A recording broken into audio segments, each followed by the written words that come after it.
Hello, welcome to Have Roots Will Travel. My name is Lisa Elvin Stoltare, and I am a genealogist and a passionate traveler. Over the last year, I have been looking at les filles du roi, the founding mothers of Quebec, and in fact, in some cases, North America, and we've been exploring each and every one of them. There are over 700. We're doing episode number 114, so we're moving on up there. If you want to check out previous episodes, please have a look at haverootswilltravel.com, my website, where I list all the links and all that good stuff. Check that out. And if you want to keep current, there are a couple of ways. Number one, I have a Facebook page, and sign up for that, and you'll get alerted. To the new content that I post, which can be daily, weekly. It depends on how quickly I can produce these videos.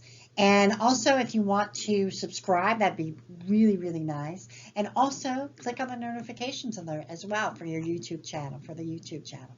So with that, let's get started and get to know our Pilois of this episode. So, if you've been listening, the last episode, episode 113, was also Francoise Pilois. But this one is Francoise Pilois number 2. And she was a viewer request. And so when I saw that there was 2 of them, I said, I have to check them both out.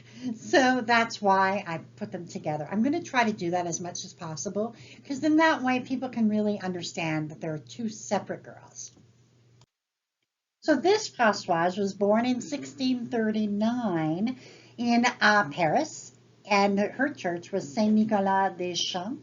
Her parents were François Pilois and Claudine Poulet, and the church where she was born or baptized in, Saint-Nicolas des Champs, was built in the 15th century, and it is located at 254 Rue Saint-Martin in the 3rd arrondissement of Paris. This current church was built between 1420 and 1480 and was added to in the 16th and early 17th century. And now Françoise was born in that area of Paris known as the 3rd arrondissement.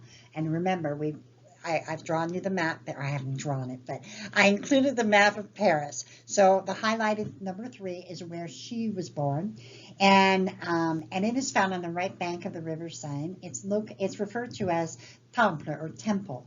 This sector dates back to the Middle Ages and is the second smallest of Paris's sections or arrondissement. Among notable facts about this sector is that it is here where you find the oldest surviving private house in Paris, built in 1407. I personally think that is amazing. If I get to Paris one day, and I hope to, I want to stand in front of that house and know that it has seen all of these centuries and centuries. And that this house stood when Françoise was a small child. I love to think of that. And there's also an ancient Jewish quartier which dates back from the 13th century, and it's an important part of the Jewish history of Paris, which is often overlooked. So this picture on your bottom, the bottom of the screen, is of what it looks like today, which is very classic Paris kind of street. So that is where this Françoise comes from. So she would come to the New France on Le Saint-Jean-Baptiste de Dieppe on June 18, 1665. She was about 26 years of age. I do not have any dowry information for her. I don't know if her parents were alive. We just know that she came and she was on the ship's manifest. So let's have a look at the groom that she selected. The groom that she selected and who selected her, his name was Antoine Cassé or Lacaze. He was born in 1639 in a place called Douai-la-Fontaine. It's now called Douai-en-Anjou. You'd be amazed at how much research I have to, because these names keep changing. Now, the region is Pays de la Loire, and he is in the département, the county, if you want to call it that, Maine-et-Loire. And Pays de la Loire, you can see that it has 5 départements, and Pays de la Loire is made up of the following historical provinces. I really need to share that, because if you're looking and it says, oh, they were from Poitou or Perchy or that sort of thing, this is Pays de la Loire is made up of these provinces: Brittany, Anjou, Maine, Poitou, Perchy, and Touraine. So these are, it keeps amalgamating and amalgamating and amalgamating. So France is a very challenging place to figure out the history of where the town never changed, but where it was. We think we've got it bad in the U.S. or even in Canada with counties changing. We've got nothing on the French because they've been around for hundreds and hundreds and hundreds and hundreds of years. So they've had time to keep changing.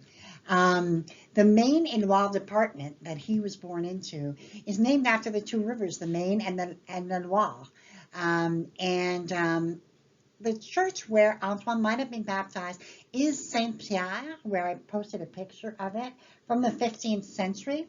And an interesting fact, Douai-la-Fontaine, or Douai en Anjou, is known as the rose capital of France. And there's a festival of the rose held here in May of every year. Where in one park alone there was more than 800 entries or varieties of roses. I just think if you're a rose fanatic, this would be your place. So let's have a look at how he shows up. So Antoine would be confirmed in New France on March 23rd, 1664. So we know he was there as an engagé, probably as a hired hand, and making his way to New France and really, building a new life. So Francoise and Antoine would be married October 14th, 1665 at Chateau Richer. This is their marriage record, just phenomenal. A very clean copy too. I love when I see that. Established themselves first in Chateau Richer for a very short amount of time. Just to give you a little bit of insight, 1627, Samuel de Champlain established in Chateau Richer the first farm in the St. Lawrence Valley to feed the people of Quebec City. We don't know why it's called Chateau Richer. It's like a rich castle. Now, by 1645, the first seigneur basically granted 20 concessions. Olivier Le Tardif, Lord and Chief Prosecutor, granted 20 concessions to the inhabitants of Chateau Richer so that they could officially establish themselves. And so this is a kind of a place where the town stretches several miles along Route 138. This road, which originally known as the King's Road, Chemin du Roi, was later renamed Avenue Royale, is among the first ones to be built in North America. This is the road that next summer I plan on visiting. So get ready, get your boots on, because I'm going. So Chateau Richer is a big, big deal in terms of the age of the place, but they didn't stay very long here. The next stop was Ile d'Orléans, which is located in the St. Lawrence River. So they went from Chateau Richer. If you look at the map of Ile d'Orléans, you look at Chateau Richer, they just basically took a boat and said, okay, let's go and check out this place. And for those of you who are regular viewers, you know how important Ile d'Orléans is to Quebec and Quebec history. You know that it is an island. The island is separated into 6 sections. And a large percentage of French Canadians can trace their ancestry back to the early inhabitants of this island. You can see on the bottom left how green and magnificent and real farmland, and it's just an amazing place. This is #1 on the bucket list for summer trip 2023. And La Fromagerie is just an example of, somewhere in time kind of quality to this place.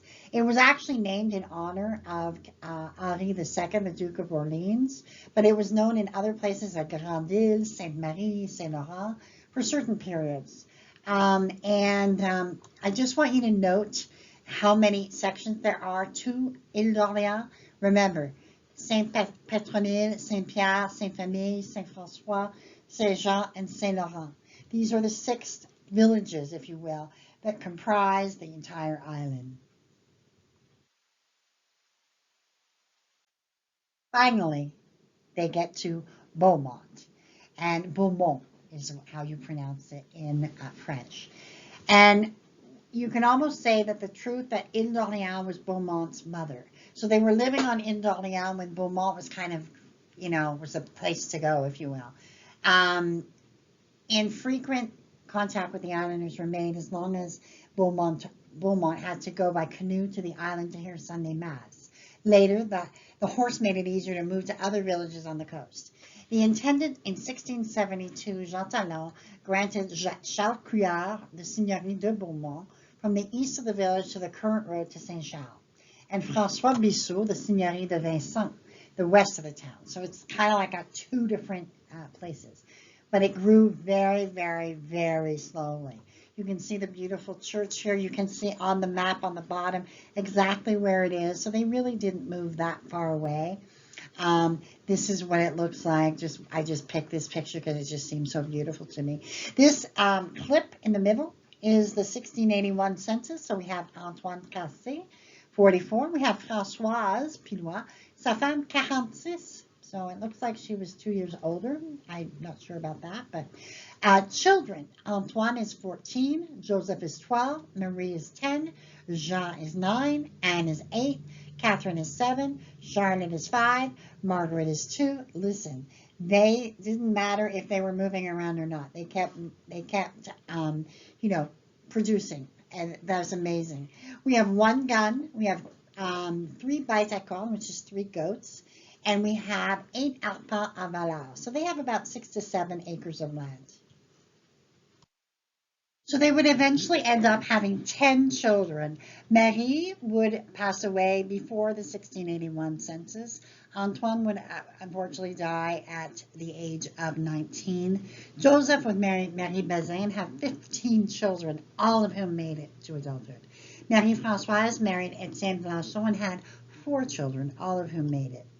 Jeanne Tarage would marry Noël Roy and have 3 children, 2 of whom made it before her early death at 26. Anne would marry Jean-Baptiste Nadeau and have 13 children, only 6 of whom survived. Interestingly, Jean-Baptiste's mother was Marguerite Abraham, a fille du roi we featured in episode 22.